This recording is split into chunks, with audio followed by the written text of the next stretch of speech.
carro de la Chrysler, un automóvil 300. Se subió Chuy y Mauricio, felices y muy contentos. ¿Cómo iba a imaginarse que los bajaría ya muertos? Fueron 400 libras de mota que había soltado. Qué jugada del destino, mire cómo les pagaron. Le dieron al rey del contrario y les pagó con balazo.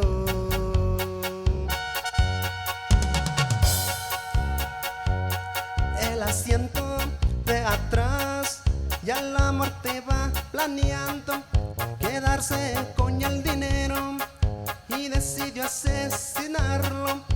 Chuy quedó al lado derecho, Mauricio al otro lado.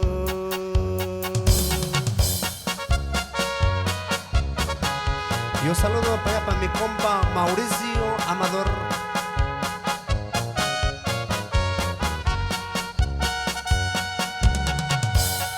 Otra tumba, San Ignacio, y dos familias llorando. Faltan dos admiradores, el Feni y sus teclados, en bromas y borrachera. Álvaro lo había extraviado. Rancho El Chila, Sinaloa, ya no volverás a verlo. Que toque vida mafiosa y se los dedicaremos.